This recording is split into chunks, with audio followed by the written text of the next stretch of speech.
We want freedom by any means necessary. We want justice by any means necessary. We want equality by any means necessary. We want it now, or we don't think anybody should have it. So whatever kind of action program can be devised to get us the things that are ours by right, then I'm for that kind of action no matter what the action is. I don't think when a man is being criminally treated that some criminal has the right to tell that man what tactics to use to get the criminal off his back. When a criminal starts misusing me, I am going to use whatever necessary to get that criminal off my back. And the injustice that has been inflicted upon Negroes in this country by Uncle Sam is criminal. Don't blame a cracker in Georgia for your injustices. The government is responsible for the injustices. The government can bring these injustices to halt. And what you and I have to let the man know is we are peaceful people. We are loving people. We love everybody who loves us. But we don't love anybody who doesn't love us.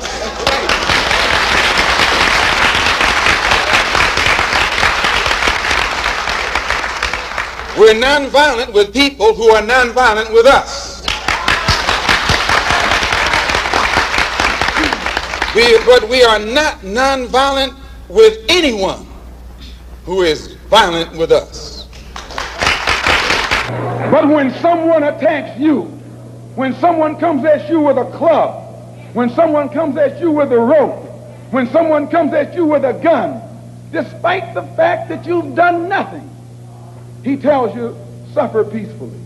Pray for those who use you despitefully. Be long-suffering.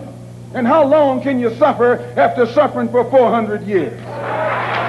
The most disrespected person in America is the black woman. The most unprotected person in America is the black woman. The most neglected person in America is the black woman. And as Muslims, the Honorable Elijah Muhammad teaches us to respect our women and to protect our women. And the only time a Muslim really gets real violent is when someone goes to molest his woman. We will kill you for our woman. I'm making it plain, yes. We will kill you for our woman.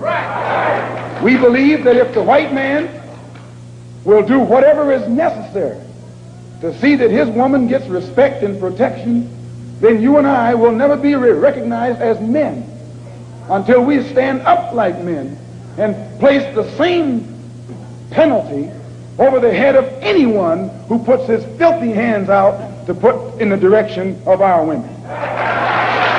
That whenever a people come to the conclusion that the government which they have supported proves itself unwilling or proves itself unable to protect our lives and protect our property because we have the wrong color skin, we are not human beings unless we ourselves band together and do whatever, however, whenever is necessary to see that our lives and our property is protected. And I doubt that any person in here would refuse to do the same thing were he in the same position. I'm speaking as a black man from America, which is a racist society.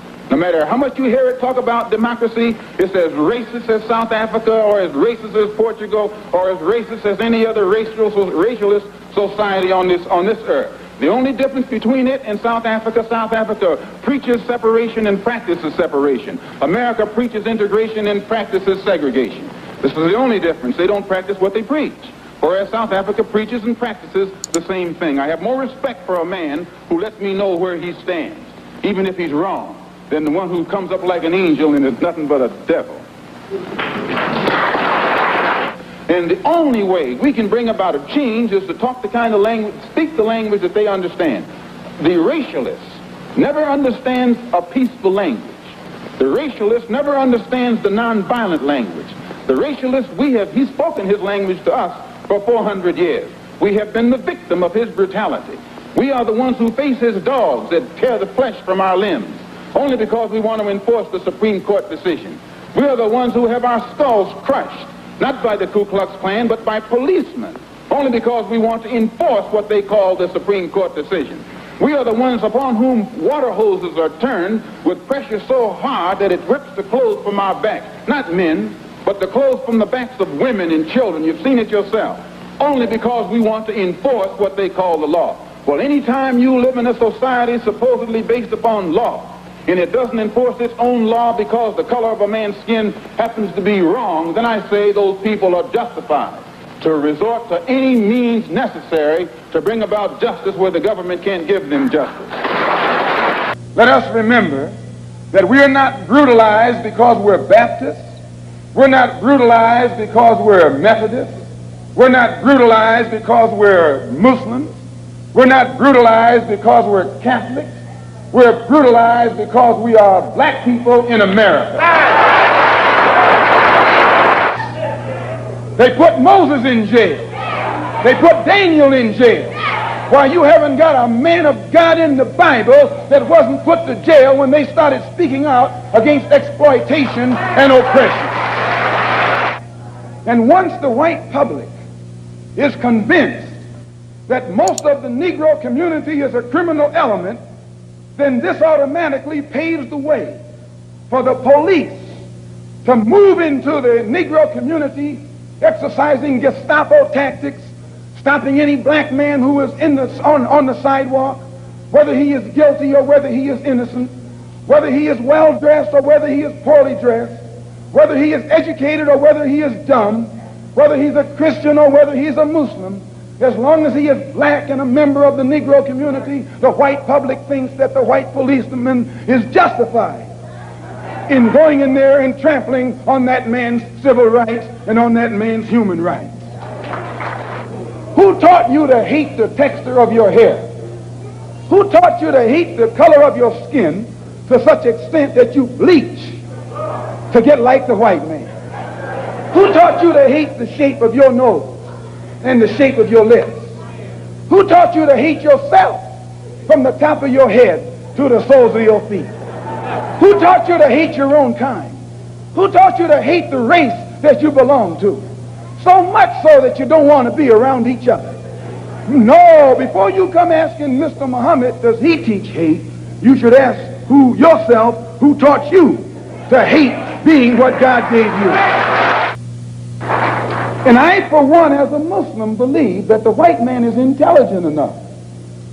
If he were made to realize how black people really feel and how fed up we are without that old compromising sweet talk. Stop sweet talking him.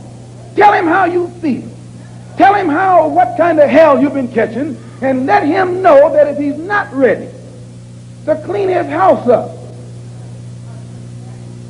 if he's not ready to clean his house up, he shouldn't have a house. It should catch on fire and burn down. We declare our right on this earth to be a man, to be a human being, to be respected as a human being, to be given the rights of a human being in this society, on this earth, in this day, which we intend to bring into existence by any means necessary.